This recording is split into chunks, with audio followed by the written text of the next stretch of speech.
Welcome to The Lift with Sheila Robinson-Kiss. Come on in. There's always a special place set aside for you here where you can relax, kick up your heels, pour yourself a nice, refreshing drink, and prepare to be lifted and soar.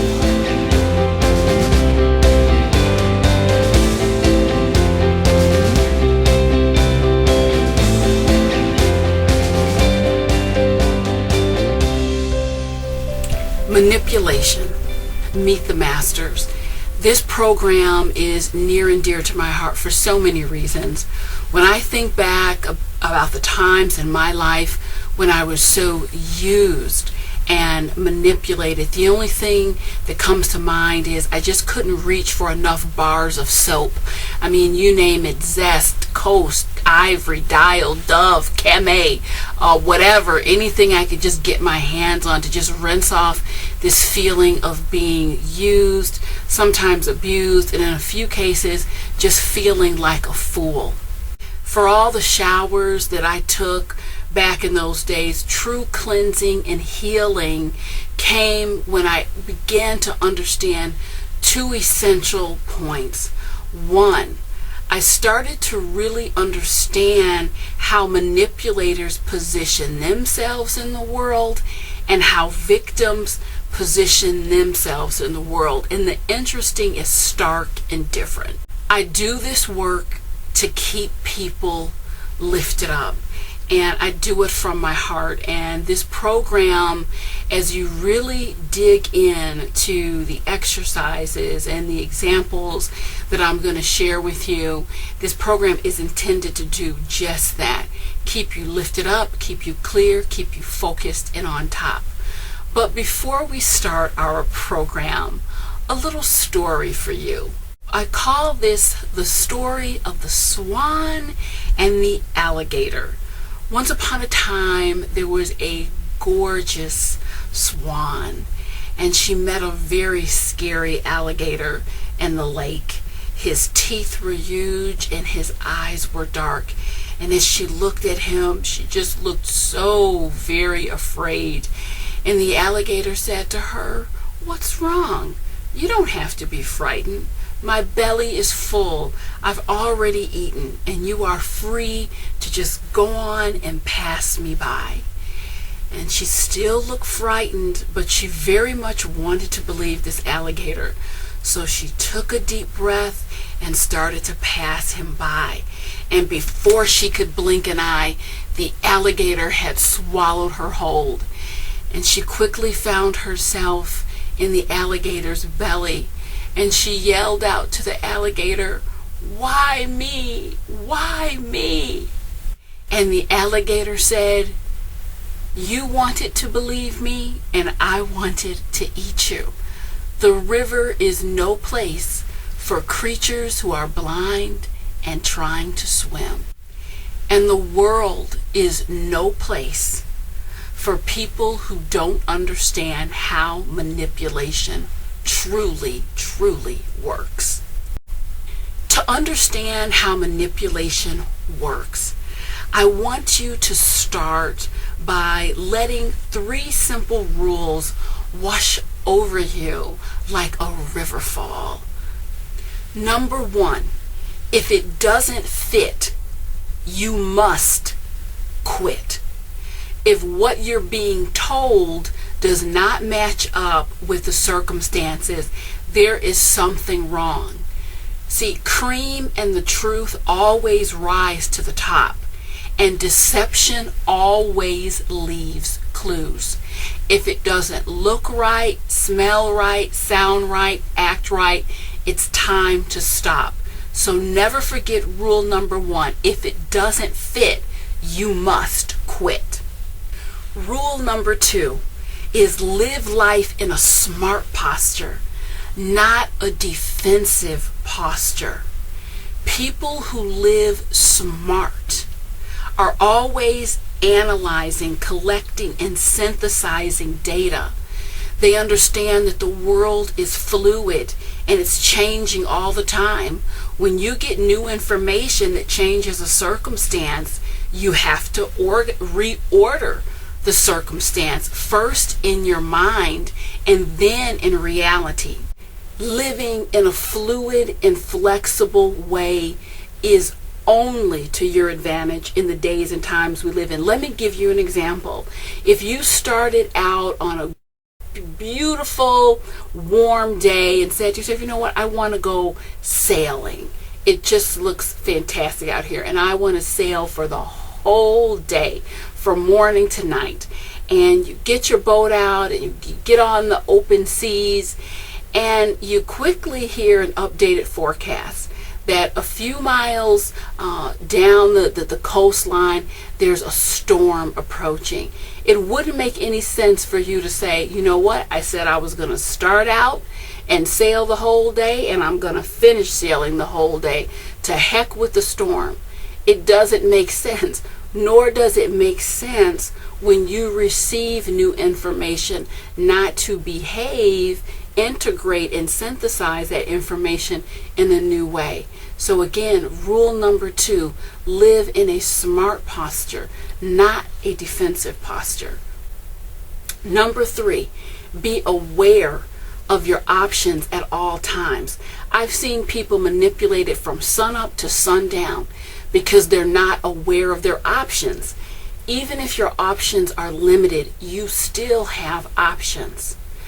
I knew of a woman who needed a new roof. She got an estimate. The man who talked with her scared the bejeebies out of her and charged her 4 times the amount that she would have needed to pay. In actuality, she had over 200 options in the tri-state area. Any of these companies would have done it for less than half of what he charged. But she was afraid and wasn't looking at her options. Don't let it happen to you. I've said it before and I'll say it again. You didn't come to this planet on a mission to fail or be manipulated in the process. This program is designed to help you open your eyes, keep them open, and live the life that is your absolute birthright. Stay tuned. Manipulation. Meet the masters. I've sat with hundreds of manipulators over the years. Some were criminals, others were clients, and a few I even thought were friends. I have been hoodwinked, bamboozled, conned, and in some instances, I never even saw it coming. If this sounds familiar to you, or if you're in a circumstance right now, you're in the right place. This program I created is especially for you, and all of it stops today. What is manipulation? Manipulation defined is the skillful handling or controlling or using of something or someone. In this program, it's a real world application program. You will meet a former master manipulator who's actually used to be a client of mine, and he's going to give up all his secrets of manipulation and tell you exactly what you need to look out for. You're going to learn why manipulators pick and choose who they choose and what makes you vulnerable. And last but not least, I will share some tactics and strategies that you can start using now to ensure that you are never manipulated or conned again. Just like a puppeteer needs puppets in a show to realize the applause, manipulators need to find, and in some cases seduce or persuade, people that they can manipulate to reach their goals. It was a client who actually opened my eyes very wide to the world of manipulation and how it can be subtle and how it can be very obvious. There is a distinction, and you'll hear from him in a moment. I believe what he has to share with you is going to be a game changer in this conversation about manipulation. I'd like you to stop for a moment. Before we hear from James, I have a very important question that I want to ask you. And again, I'd ask that you please stop the video while you're answering the question for yourself. We do have enough time in the program. And that question is, what do you really want to believe about the world that you live and the people in it? In other words, if you had your way, how would people and the circumstances in the world be?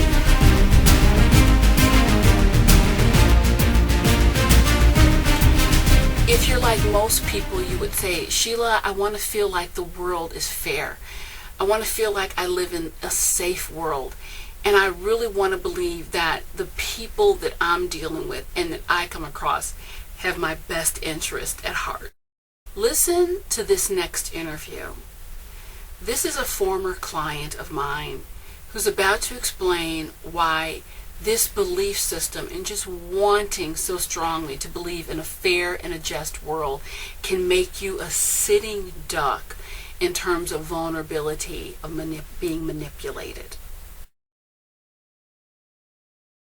James, I know I'm the therapist, but above all of my clients, of everyone I've worked with, you have taught me so much about how manipulators work, and I'm so grateful that you're willing to share with the audience. There's something you said a few years ago that just stuck out in my brain, and I never forget it.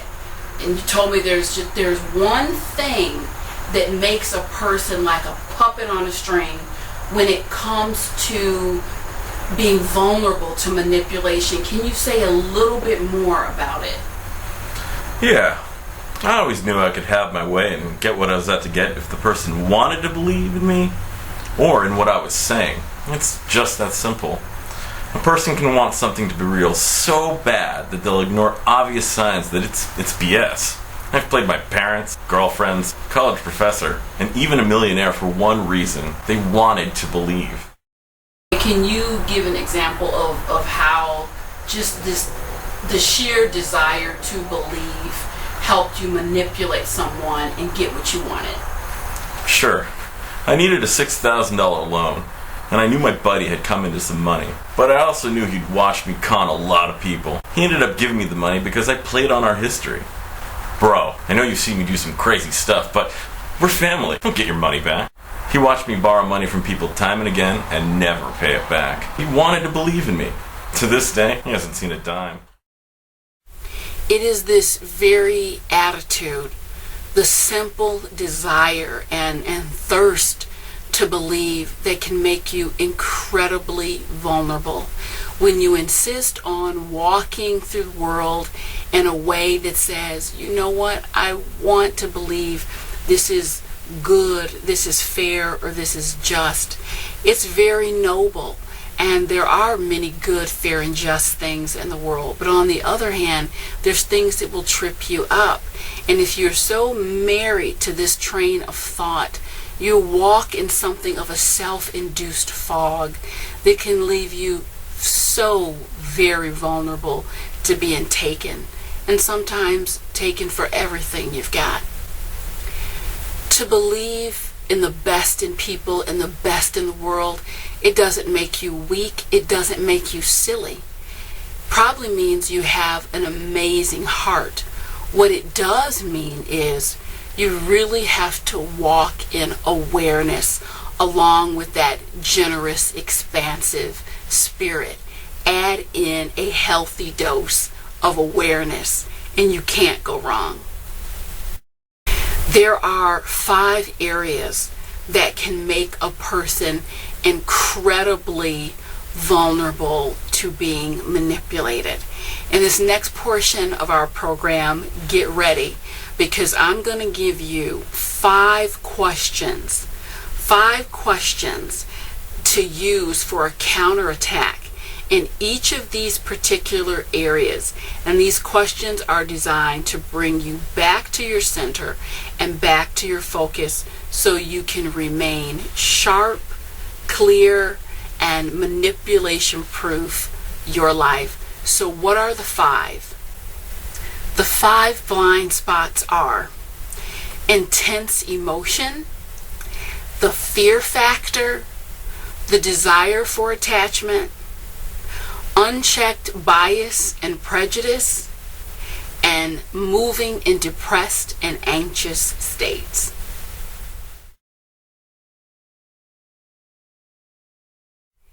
Intense emotion. Most highly emotional people suffer from what I call speed rail functioning. And this is a type of functioning that your mind and your emotions go so fast that they become your default and you end up leading with them. This can be dangerous because emotions keep us so very fuzzy. In order to rein yourself in and slow yourself down, I'd like you to think of this question frequently, so frequently in fact that you train yourself into these questioning patterns. This question is, where is my intellect in this equation? Where is my intellect and thinking in this equation? When you ask that question, it can't help but to pull in your thought process. Ideally, you want to move through life with a divine marriage between your mind and emotions. It's about using your God-given assets to the fullest. Also, when you ask that question, where is my intellect right now? It will force you to slow down. I cannot tell you how effective placing a simple pause, as in a simple stop, slow down, breathe. Just by pausing, you will position yourself to make better positions, and your thought process becomes cleaner, crisper, and everything can come into focus more quickly. Let me explain to you how you can begin to actually slow down that speed rail functioning.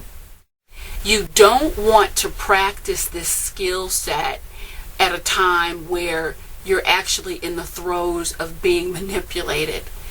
Goes back to my favorite quote, do what is difficult when it's easy. You practice these skill sets when you don't need to. So let me give you for an example on how you can bring this into your life naturally, this slowing down. Say you're at a restaurant, it's your favorite restaurant. You know full well what you're going to order. You always order the chicken enchiladas with extra rice. You came in knowing you're going to do that. But what you're going to do now, because you are now practicing this skill, the elevated skill set of pausing to slow down, the waiter or waitress comes, say, are you ready to order? No, I'm not. I want to take a little while to look at the menu. Even though you know what you're going to order, you take your time to build in that pause. Another example, a friend texts you, you want to catch a movie tonight? You know you're bored. You know you have nothing going on. You know you want to say yes. But because you're practicing your pause, you just delay it. You can actually delay texting for an hour or so, or you can text them back right away and say, I'm not sure, let me check some things out, I will follow up with you. See, this is a natural way you're going to build in a pause. Another very easy example, you're at the grocery store, and ordinarily, I'm rushing, I want to get home, let me just get checked out. You know what you're going to do at the grocery store? Let the person who is behind you step in front of you. You know what? I don't have anywhere to be. You go on ahead. You look like you're in a rush. And, obviously if you have somewhere to be, stay in line. But I'm talking about times where it makes sense to put in this natural pause. It is so powerful and so effective. I've had clients to tell me, had I known that just practicing this simple strategy would have done so much for my life, I would have started it long ago. So again, to counterattack intense emotion, just to summarize, the question you ask yourself, where is my intellect right now? Then that is your cue to pause and bring down those emotions and create that marriage with your intellect. I'll share one of my own examples with you about how the classic pause really came in, and I'm pretty sure it saved me a big headache and a lot of money along the way. There was a marketing company that had approached me about doing some work with them, and on the other end doing some work for them. And I have to tell you, I was so excited and just moving so quickly. And I stopped and I noticed I had an uneasy feeling in my stomach. And the fact of the matter is, they weren't answering all my questions. They were moving this along very quickly. And I decided, wait a minute, things aren't matching up here. Let me slow down and breathe. This couldn't be what it seems to be because the pieces aren't fitting together. And I'm so glad I did, because a couple months down the road, the company actually folded, and I got word that they were doing some very shady dealings.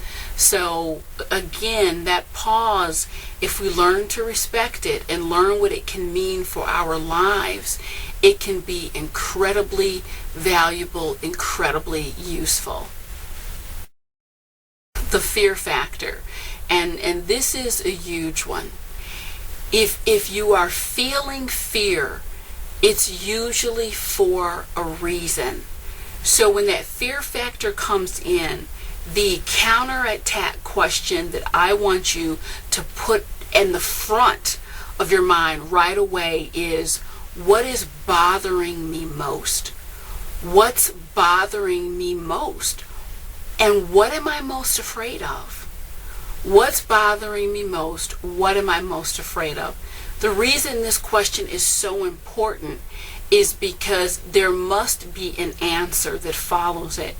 And your answer is where you're going to get the biggest clues. If your answer is rational, you're going to have tangible facts that are really bothering you that need to be explored more. If it's irrational, you're really not going to be able to come up with anything to back it up. That's where it's like, is this more of paranoia? Is this just based on past experience that I'm fearful? So you have to ask the question to see what fruits this will yield. Let me share an example with you. I was working with a gentleman, and he had been dating a young lady for about 5 months, and he really couldn't pinpoint why he didn't want to go further with her. So we did some work, simple work, around this question of what's bothering you most, and what are you most afraid of. And he immediately shared a number of stories about her being very cold with other people, just flash moments of this. And then in the same breath being so sweet, warm, fuzzy, and happy with him. And this was of great concern. Again, he hadn't had any problems with her directly. She was peaches and cream with him. But it was how he had observed her treat other people. And sure enough, he explored his feelings more and decided he didn't want to bring things forward with her. When he broke it off with her, within 24 hours, she had trashed his apartment and slashed all the tires on his car. So as hurtful and sad as that was for him, and I'm so sorry it happened, I told him, good riddance, replace your tires, clean up your apartment. The only thing she gave you is validation that she's a nut, and you just dodged a bullet. So fear is telling you something. We ignore it so much because we want to be nice, we don't want to hurt anyone, we don't want to offend anyone. but your fear comes to you in some instances as a gift. And sidebar, if you have an opportunity, I recommend a book called The Gift of Fear, because it will really help you tap into your fears in a very a healthy, real world, practical way. Desire for attachment. As quiet as it's kept, there's many people that suffer from adult attachment issues, and if you are one of them, it's really nothing to be ashamed of. I advocate for awareness, because when you're in awareness, you can manage your issues and control them. And desire for attachment is a huge issue for a lot of people. And if it's unmanaged, you really leave yourself dangling out there, very naked and vulnerable in the wind where manipulators are concerned, because you're meeting life hungry. Hungry and in need, and people can sense that energy, and they don't always do nice, kind, warm, fuzzy things with it. Adult attachment issues in general, really stem from being an individual who just didn't get what you needed when you were a child, and attachment issues just can be a natural default. It leaves a void when you didn't get that love, nurturing, and acceptance. And again, it's nothing to be ashamed of, but it is something to be very aware of. The counterattack questions that I would like you to automate within your mind, if you feel that there's a dynamic forming and you're not even sure what you're attaching to, the following questions will be very helpful for you. Number one, what am I connecting to here? What am I connecting to here? Number two, is it healthy or is it unhealthy? And secondly, is it real or is it in my imagination? Let me give you an example of how an individual that I know just used these questions and again really saved herself, I think, a great deal of suffering. There was a woman who was elated, young lady, 23. She wanted to pledge in a sorority, and she came to me because she was suffering some verbal abuse from her potential sorority sisters, and it sounded a little fishy to me, to tell you the truth, but we talked it through, and I just asked her point blank, what is it? Put the sorority and these individuals aside for a moment. What is the feeling that you want to achieve by connecting with these individuals? And she said, I've never ever felt a part of something. I've never felt happy and comfortable and connected. And I know it comes from my childhood, but I want to make that correction now. Now here's the thing, she was confusing making the correction. That's one thing, and that can be very healthy and positive. She wants to bring more acceptance, love into her life. But on the other hand, when you do it in a manner and in an environment that is abusive, that is setting you up for colossal failure. So we worked a little bit more, and down the line, she discovered,